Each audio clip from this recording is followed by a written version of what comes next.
A woman named Busi lived in a small kingdom where the culture is as rich as the crimson sunsets, and tradition wove the fabric of daily life. She was a free spirit, her laughter as infectious as the rhythm of the gem that echoed in the moonlit nights. Busi's heart belonged to Sizwe, a man whose smile could light up the savannah. Their love was a secret melody, played away from the prying eyes of the village elders. But tradition dictated a different tune. In Sizwe's family, the woman he brought home would not just be his fiancée but his wife, bound by an ancient ritual known only to his kin. One day, Sizwe took Busi's hand and led her through the baobab grove to his family home. Her heart fluttered with excitement, unaware of the tradition she was about to become a part of. As they crossed the threshold of the hours of the morning around 3 a.m., the air filled with the scent of medula and the sound of voices whispering. Busi was frightened. She said, "Sizwe, wake up. Someone is at the door." Sizwe just ignored her as he continued to sleep. Busi then heard her name being called and hesitantly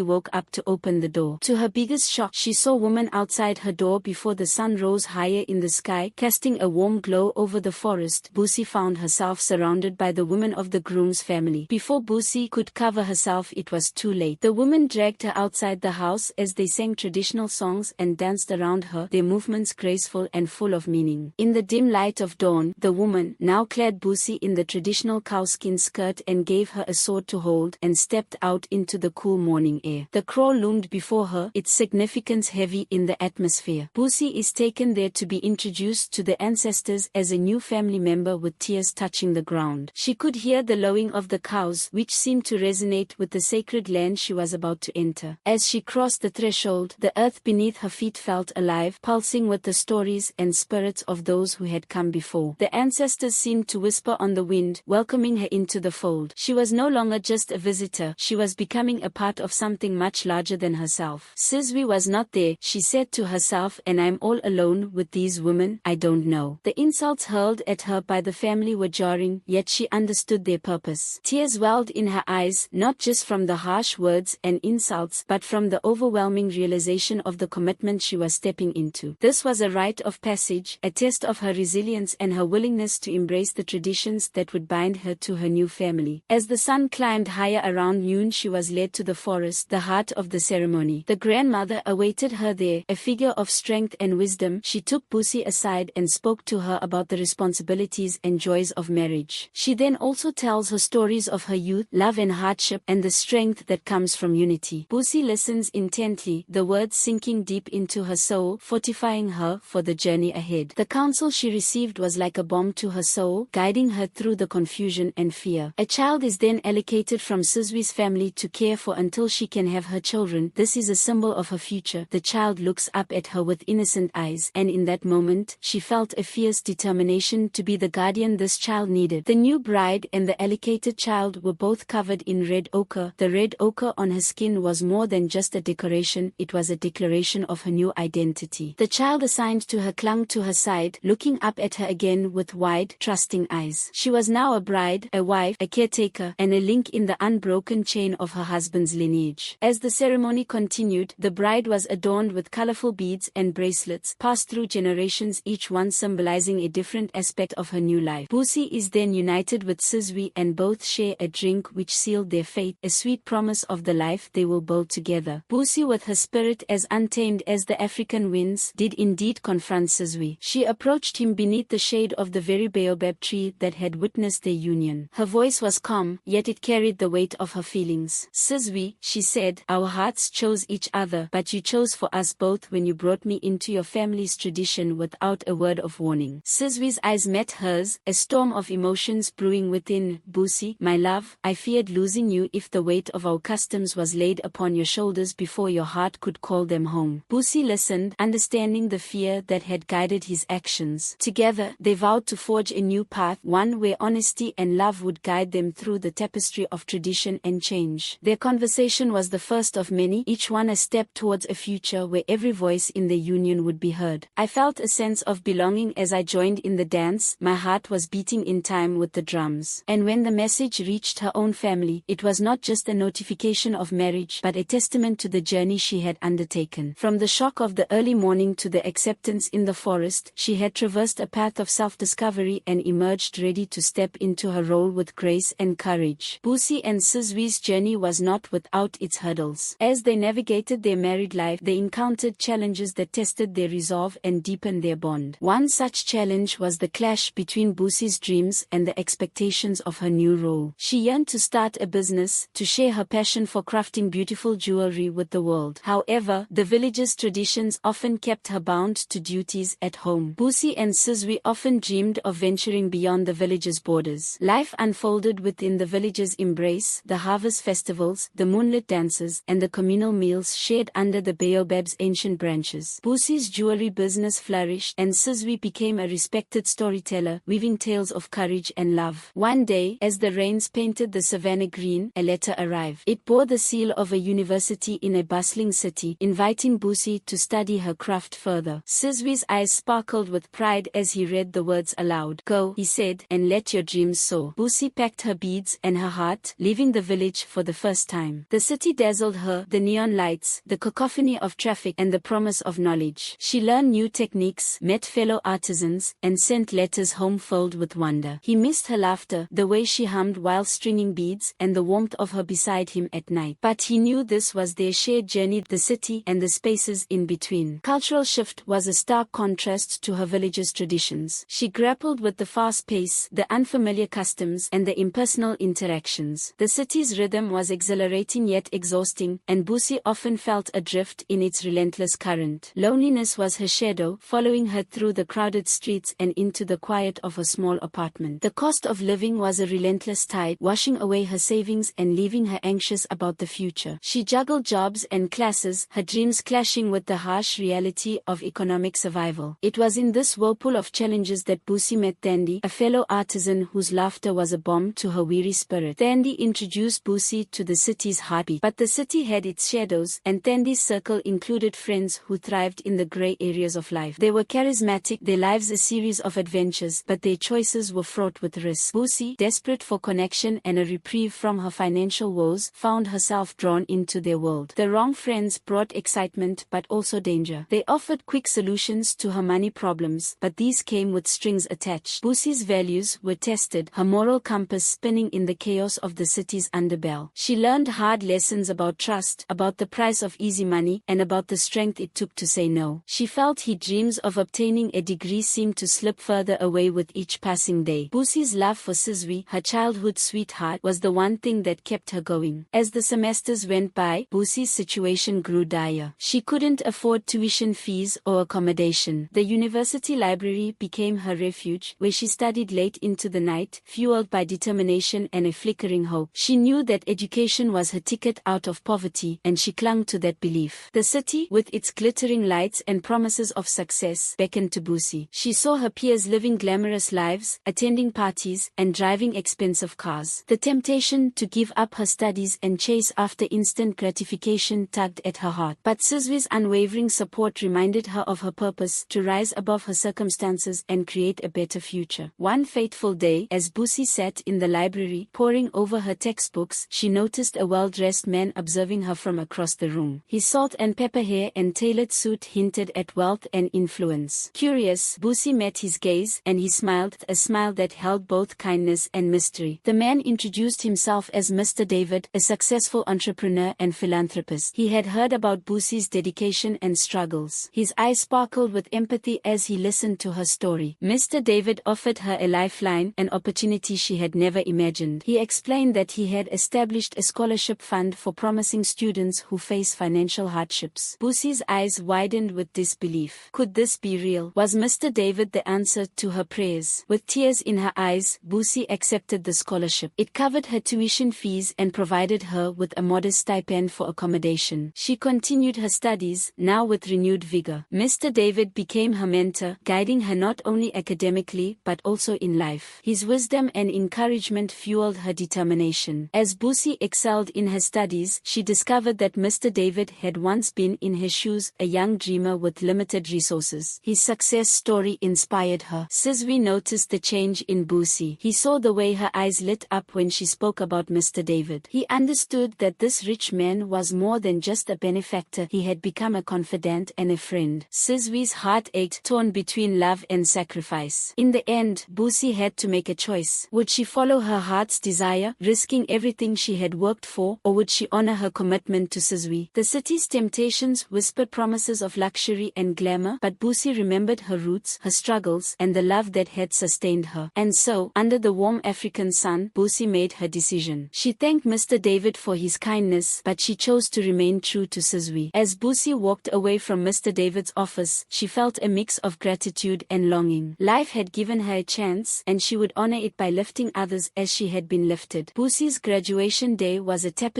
of joy and pride. With her degree in hand, she returned to her hometown, a beacon of hope and determination. Susui, ever her rock, stood by her side, his eyes reflecting the same pride that filled the air. Together, they embarked on a new journey, opening a small business that quickly became the heart of the community. Busi's business acumen and Susui's support were the perfect blend, and their enterprise flourished. But as the seasons changed, so did their fortunes. The couple longed to start a family, yet fate seemed to have other plans. Months turned into years, and the dream of hearing the pitter-patter of tiny feet in their home remained just that, a dream. The community watched as Busi and Susui faced this challenge with grace and unity. Their love, tested by time, grew stronger, a testament to their unbreakable bond. Then, when hope seemed to wane, a miracle happened. Busi's heart swelled with life, and the news of her pregnancy brought jubilation to their home. The family prepared to welcome the new addition. As her belly grew, so did the anticipation. The day Busi went into labor, the skies opened up as if the heavens themselves were rejoicing. Susui, ever present, held her hand, whispering words of love and encouragement. When their baby boy took his first breath, the air was filled with a chorus of celebration. A prince was born. He was named Mazwi as per tradition. The grandmother prepared for the naming ceremony. Busi, keeping with tradition, adorned herself with the traditional necklace of beads given to her to wear until Mazwi stops breastfeeding and should not be removed, which signified her journey into motherhood. The ceremony was a blend of old and new, a fusion of tradition and the dreams of the future. Busi and Susui, surrounded by loved ones, celebrated the arrival of Mazwi, their legacy and their love made manifest. As Mazwi grew, he became the pride of the village, his laughter a melody that danced with the wind. But fate, as unpredictable as a summer storm, struck one night. Susui, the beacon of the village, passed away under the cloak of darkness, leaving behind a trail of unanswered questions. Grief turned to suspicion, and suspicion to accusation. The villagers, blinded by their sorrow, pointed their fingers at Busi, claiming she had a hand in Susui's untimely demise. The council of elders, adhering to ancient customs, decreed that Busi must endure a trial of humiliation. She was to walk through the village at dawn, naked, bearing her soul to the world, and then shave her head with the sword given to her on her wedding day, a symbol of her bond with Susui. Busi, heartbroken yet resolute, accepted the challenge. But as the night deepened, she realized the sword, her last connection to Susui, was missing. The village stirred with whispers of the impending dawn, and Busi's heart raced against time. In the quiet before the first light, Busi's prayers were answered by an unexpected visitor, a wise old owl whose eyes held the wisdom of the ages. "The sword you seek is not lost," it hooted softly, "but hidden by the very hands that now accuse you." With courage swelling in her chest, Busi followed the owl's cryptic clue. She searched not in the physical spaces of her heart but in the memories she shared with Susui. There, in the warmth of a cherished moment, she found the sword, tucked away in the folds of her hope chest, wrapped in a cloth embroidered with the story of their love. As dawn painted the sky with hues of redemption, Busi emerged, the sword in hand, her spirit unbroken. She walked through the village, her head held high, not in shame but in dignity. The villagers, seeing her strength, felt the stirrings of doubt. Could a woman who carried herself with such grace truly be guilty of such